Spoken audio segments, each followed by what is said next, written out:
So P2-16, it's always surprising to me that the 2015 version of this keeps accumulating views. So we're at 3,200 views on the 2015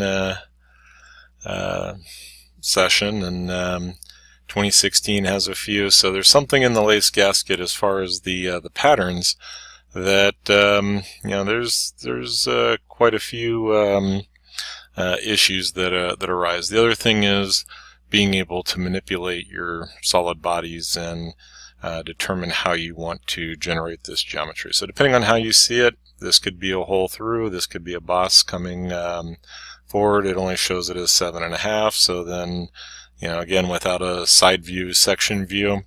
So I kind of see this as the gasket slipping over or through, and then we have the bolt holes, and then some kind of port or shaft is coming through. So one of the things that I always like to illustrate with this particular is that we go into the solid bodies, then we can also manipulate colors and materials into the mix. All right, so I mentioned in the preview that the 2017 version got kind of carried away and ended up with a ton of circles. It looked really cool, but it's not my recommendation. But I would say go back and hunt that one down because it is fun to watch. The first time I did this one, I probably did what everybody did of figuring out, patterns, drawing multiple circles, going through the process that way, and it took a little bit of staring at it. And I always recommend that if you get into that level of complexity, that you kind of stare at it for a few minutes, you close your eyes, you think about what the best way to approach it is, and then you just try it. So what we're going to do is generate 4 arcs, and we'll have the tangencies established for 2 arc segments and tangency for 2 arc segments, and then the circle. For this one, I think I'll go ahead and create that base circle for reference. That'll help with the scale. So let's get this out of the way. And this is a metric part.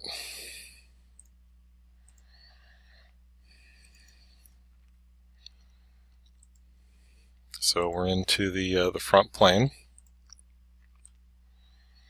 And again, there are no construction circles, so we draw the circle, hit for construction, and then I'm going to go ahead and apply its dimension so that we have that base circle to help us. So 160 millimeters on the diameter. And then let's go ahead and put in one of our hole locations. So this is going to be a diameter of 20. Alright, so this gets into the tricky part. So let's do all of the different kinds of arcs. I think this would be a good kind of contrast to previous versions of this video. So first one, if we were to do a center point arc, I can pick the center point of the circle that I created, and I'm just going to draw one segment. Alright, so with the center point arcs, the problem is that you start to draw and it doesn't quite go, or it gives you the not so desired result. You just have to keep dragging and find your way around the geometry. Next one on the list is tangent arc. And so tangent arc needs an existing piece of geometry for it to work. And so we pick the endpoint, come off some distance. That gives us our next segment. So last one on the list is the 3-point arc, and it doesn't really lend itself very well to this style, but we'll put it in. So I'm going to draw the start and the finish, and it's pretty close to the geometry. But with the 3-point arc, it's fairly free form. The center point didn't quite find a definition, so we will pick up from there. And then of course our continuous arc, if we were in the line command, I came off of the arc, any of the endpoints, it puts me right into that continuous arc. So those are kind of the four primary ways of generating our arc geometry. There's going to be times where I'm still going to prefer the circles, and going through that that process, the circles are easier to contend with, even if it generates more contour and region complexity. So one of the relations that we haven't had a chance to use is co-radial.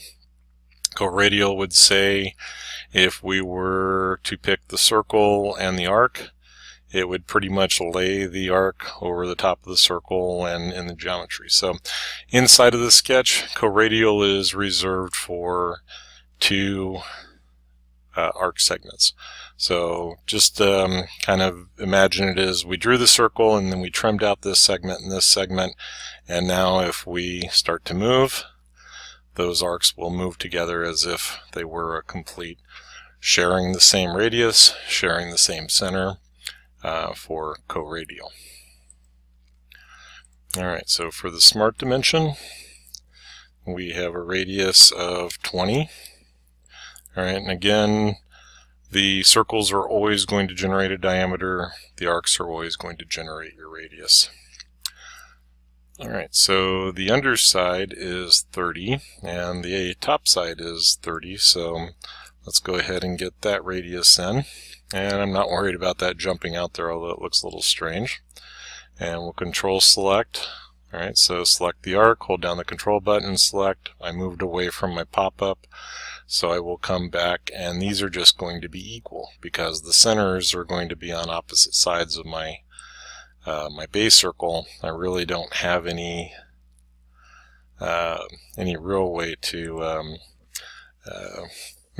make those share that dimension other than the equality.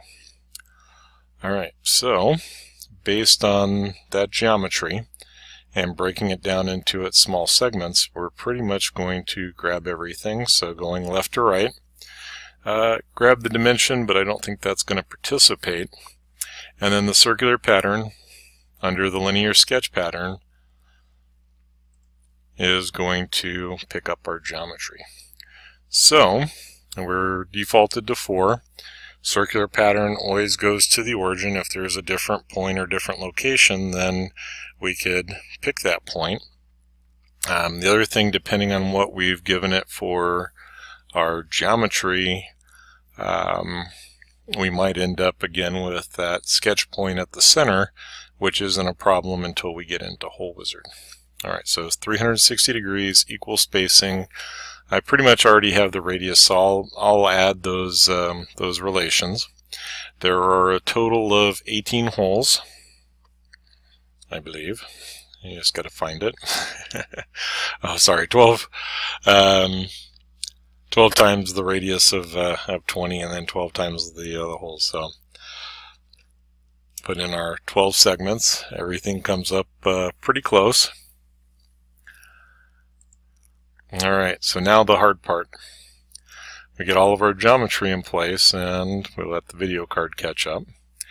And now, because of the pattern, I'm going to join the tail of the last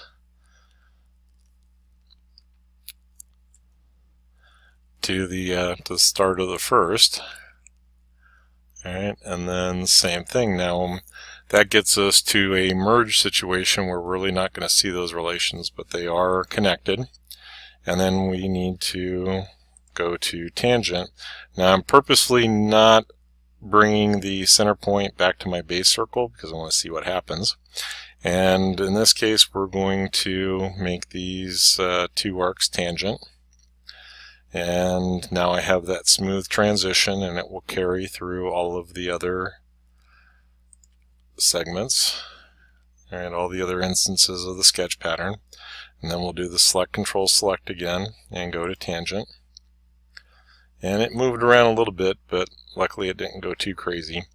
Alright, so what that leaves me with then is I need to take one of the center points, and we're going to drag it back until it finds coincidence. And if it doesn't give me coincidence, then I will... Nope, it doesn't look like it wants to apply. It's finding the geometry. So in this case, wasn't able to infer coincidence. So I'm going to select the center point, select my base circle, and then I'm going to make coincident. Alright, so that gives me 1. It's still able to stretch and move in unexpected ways. And now when I drag it back, that one is actually showing me that it's going to infer, yellow box, coincident symbol. And I place it, I see the coincident come up in the property manager, and that gives me the desired result.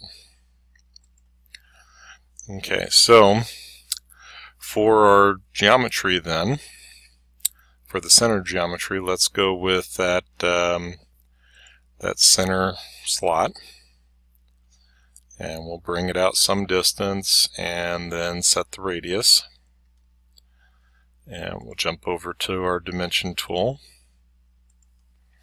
and the radius is 10, and from the center out is 40.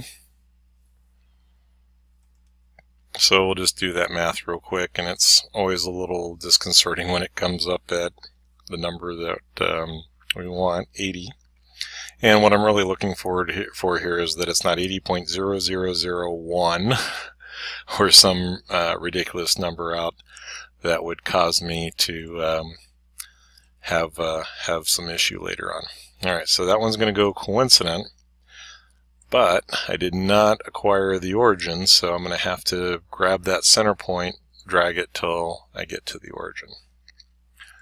Alright, so I'm pretty confident that that got defined, and then our diameter is of 50 at the center. Alright, so since it went fully defined, I know that that little bit of movement back to the origin gave me the relation. Alright, so the shading is kind of interesting on this one, that we have these regions, the overlap, and now we have to decide what we want to do with this geometry. So one of the examples I like to use is maybe this is a purchased part. It has multiple elements that we want to consider, and it's also made out of different materials, but I don't want to go to the trouble of making an assembly, breaking it up into its component pieces, when all I need is the geometry to fit, to work in in the assembly that I'm creating. So we're going to go into the extrude, and for the whole geometry, let's say that the base and the two regions, so it's going to eliminate the holes, and out of the 7.5 millimeters we're going to go 4 millimeters, and this is a copper or aluminum plate. Now since I'm having it go this direction, it would be easier if the felt or the rubber or whatever is the gasket material built the opposite way. So in this case, I'm going to go ahead and send the material to the back, and that way when I open up Sketch, I'm basically making this, well, it's not a round number, so it won't be mid-plane, but we'll be able to pick up our geometry without too much trouble. So we'll extrude, and then this one, instead of 4, is going to be 3.5 millimeters, and then I do not want to merge the result. I want this to be treated as two separate solid bodies. And in the sketch then, we're going to pick up the gasket side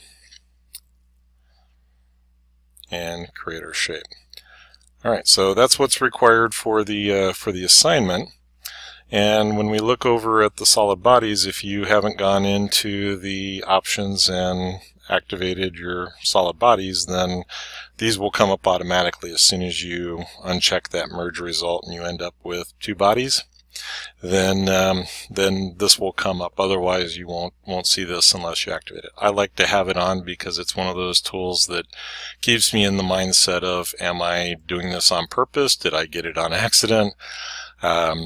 It's one of those I check and use regularly, so it's handy for me to have it on. All right, so continuing on with the optional fun stuff is we expanded that out, and we haven't done too much in the way of applying materials. If I apply a material at the part level, and we'll just right click and default materials are going to be listed. If I apply a material, that applies it to the whole part. But if I come over to the solid bodies and apply a material, so let's that's the base material.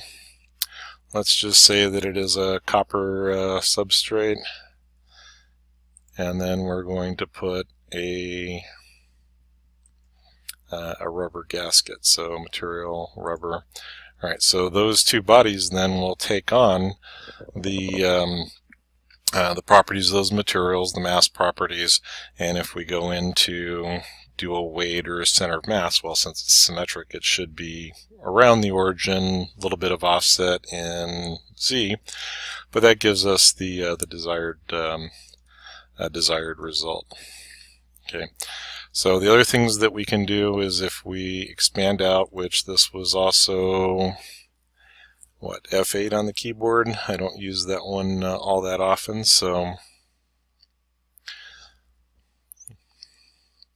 F8 expands and contracts our display, and then you can see that the base part is still standard gray, and then the Boss Extrude 1 goes to our copper color, and then the rubber goes to the darker.